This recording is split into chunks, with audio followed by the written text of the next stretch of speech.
नमस्कार। स्वागत है आपको अपने YouTube चैनल रैम्बो क्लासेस में। मैं आशा करता हूं कि आप लोग मस्त होंगे, स्वस्थ होंगे, कुशल मंगल होंगे, सुरक्षित होंगे। तो आज का जो क्लास है महाशय, वो आज आप लोगों के सामने जो क्लास होने वाला है वो फुली ट्रिकली के माध्यम से होने वाला है। ठीक है, फुली ट्रिकली के माध्यम से पढ़ने वाले हैं। जैसा कि आप लोग सबसे पहले ही देख लिया होगा कि बोर्ड पे लिखा हुआ है, आज जो टॉपिक पढ़ने जा रहे हैं वो बायोलॉजी में पढ़ना आपको प्रोटोजोआ के कारण होने वाले रोग।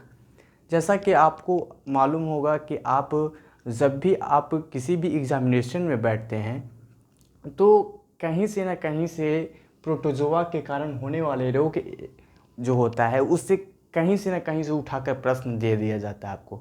जैसे में प्रोटोजोआ से होने वाले प्रमुख रोग के नाम अगर पूछ दिया जाता है आपसे और आपको वो चीज़ मालूम नहीं होती है, तो मैं उसी चीज़ को याद करवाने के लिए आज मैं उस टॉपिक को लिखा हूँ और फुली ट्रिकली के माध्यम से आपको ऐसा याद करवाऊँगा कि उस चीज़ को आप लोग कभी भी भूल नहीं पाएंगे। ठीक है, तो बस मेरा यही कोशिश रहता है वहाँ से हमेशा कि बच्चों के सामने कुछ ऐसा प्रस्तुत किया जाए, ऐसा फैक्ट दिया जाए जो चीज़ें बच्चों याद करके कभी भूल ना पाए।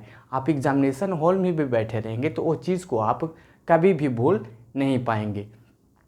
तो आज हम लोग पढ़ेंगे कि प्रोटोजोआ के कारण होने वाले रोग कौन कौन से रोग हैं और उनके कौन कौन से रोग हैं, उन्हें कैसे हम याद रखेंगे अगर एग्जामिनेशन में पूछा जाएगा तो आइए सबसे पहले हम लोग देखेंगे कि वो रोग कौन कौन से हैं। रोग का नाम हम लोग देख लेते हैं। तो आइए सर, ये देख रहे हैं यहाँ पे हम लोग पढ़ेंगे रोग। यहाँ पे लिख रहा हूँ, ये रोग का नाम मैं लिख रहा हूँ, ध्यानपूर्वक देखिएगा। और आप लोग अगर नोट कर सकते हैं तो नोट भी कर सकते हैं, नोट कीजिए। और नहीं तो मैं साइड में हट जाऊंगा, आप लोग स्क्रीनशॉट ले सकते हैं, मैं पूरा डाटा तैयार कर देता हूं। ठीक है, तो आइए पहला जो है आपका वो रोग है सोने की बीमारी। रोग का नाम है सोने की बीमारी। ठीक है, सोने की बीमारी पहला रोग हो गया। दूसरा जो है वो है पेचिस। पेचिस, ठीक है। तीसरा जो है आपका सर वो है काला जार। काला जार। फिर जो है आपका मलेरिया। क्या है? मलेरिया। उसके बाद जो है वो है पायरिया। ठीक है, पायरिया। ये जो 5 रोग ऐसे हैं जो प्रोटोजोआ के कारण होने वाले रोग का नाम है। ये चीज़ तो हमने देख लिया। ठीक है, ये चीज़ ज़्यादा हार्डली से हार्डली आपको 10 दिन या 15 दिन, ठीक है मैं मानता हूँ 15 दिन नहीं, एक मंथ नहीं 2 मंथ मानता हूँ ये चीज़ आपको याद रहेगा। ठीक है, लेकिन उसके बाद आप एग्जामिनेशन हॉल में जब बैठिएगा ना, तो एग्जामिनेशन हॉल में बैठने के बाद अच्छे लोग इस चीज़ को क्या सारे चीज़ को भूल जाते हैं। जो याद रहता है आपको उस चीज़ को भी भूल जाते हैं जब आप कंपटीशन हॉल में, एग्जामिनेशन हॉल में बैठे होते हैं। ठीक है, तो इसी चीज़ को हम लोग को याद करना है, ये 5 चीज़ों को याद करना है और इसी को एक देहाती ट्रिक, मगही ट्रिक के माध्यम से याद करना है। ठीक है, तो मैं उस ट्रिक को लिखूंगा और आप लोग स्क्रीनशॉट अगर ले सकते हैं तो लीजिए। मैं साइड में हट जाऊंगा और पूरा डाटा जो तैयार यहाँ पे होगा। उसके बाद जो है ट्रिक। ट्रिक क्या है सर? तो ट्रिक को हम लोग देखेंगे।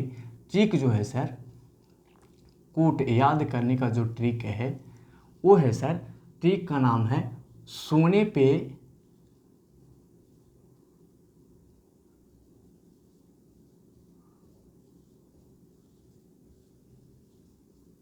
सोने पे काम पाया।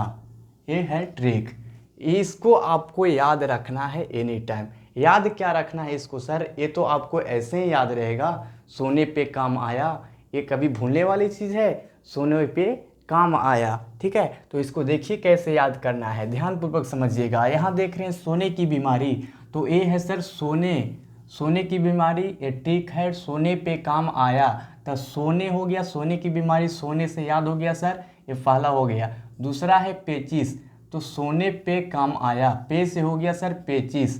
सोने पे काम आया, पे से पेचिस हो गया। ठीक है, सोने पे काम आया, पेचिस हो गया। काला जार जो है आपका सर, का से होगा काला जार।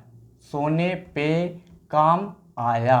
मस जो होगा आपका सर वो होगा मलेरिया। ठीक है, और उसके बाद है पाया, सोने पे जो काम पाया, पाया मतलब हो गया पायरिया। क्या हो गया? पायरिया, सोने पे जो काम पाया। अब देखते हैं कि सोने पे जो काम पाया, सोने की बीमारी, सोने की बीमारी जो होता है सर, वो जो व्यक्ति दिन में अत्यधिक सोता हो, दिन में सबसे ज़्यादा मात्रा में अत्यधिक सोता हो, ज़्यादा घंटे सोते हैं, वो होता है सोने की बीमारी, उन्हें होती है सोने की बीमारी। उसके बाद होता है जो पेचिस होता है सर, वो पेचिस जो होता है, यह रोगी व्यक्ति को पैर में, ये रोगी व्यक्ति को पेट में दर्द होता है और बुखार और कपकपी होता है और उल्टी होता है, वो पेचिस रोग का लक्षण है। क्या है लक्षण पेचिस रोग का? बुखार होगा रोगी व्यक्ति को, रोगी व्यक्ति को होगा, ऐसा नहीं कि स्वस्थ व्यक्ति को, रोगी व्यक्ति को बुखार होगा, पेट में दर्द होगा, कपकपी होगी और उल्टी होगी, वो पेचिस रोग में, पेचिस रोग का लक्षण है। फिर आता है सर कालाजार। तो कालाजार का रोग का लक्षण क्या है? कालाजार का रोग का लक्षण जो है वह है कमजोरी, बुखार, रुक रुक कर बुखार आना, ठीक है, और खून की कमी आना, वो है कालाजार। मलेरिया जो होता है, आप लोग मलेरिया से परिचित होंगे। मलेरिया जो बुखार होता है, इसमें मलेरिया रोग में होता है जो बुखार आता है, ठीक है, उल्टी आता है, चक्कर आता है, सिर में दर्द होती है, कंपन आकर बुखार आता है, ठंड लगता है, आप लोग रजाई ओढ़ते हैं, ठीक है, वो होती है मलेरिया। उसके बाद आता है पायरिया। पायरिया क्या होता है? पायरिया रोग जो होता है वो क्या होता है? तो पायरिया जो रोग होता है सर, वो दांतों का रोग होता है। जब आपके दांत ढीले होकर हिलने लगेंगे तो वो जो पायरिया रोग होता है, दांत ढीले होकर हिलने लगेंगे, ये होती है पायरिया रोग का कार्य, पायरिया रोग का लक्षण होता है। तो हम आशा करते हैं कि आप लोग ध्यानपूर्वक प्रोटोजोआ के कारण होने वाले रोगों को आप कभी भी नहीं भूलिएगा। अगर आपके पास ऐसा ऐसा फैक्ट दिया जाए तो क्या आप इस चीज़ को भूल पाएंगे? नहीं ना।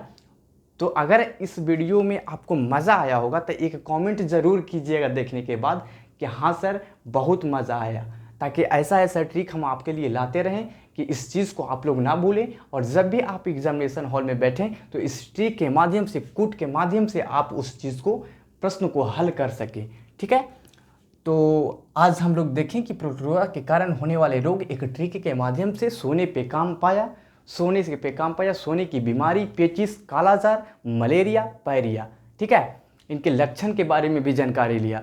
तो मैं आशा नहीं पूर्ण विश्वास करता हूं कि आप लोगों को ये वीडियो बहुत मस्त लगा होगा, ठीक है। तो आप लोग प्लीज़ चैनल को सब्सक्राइब कीजिए और वीडियो को अधिक से अधिक शेयर कीजिए, लाइक कीजिए, कमेंट कीजिए। धन्यवाद। मिलते हैं अगले क्लास में।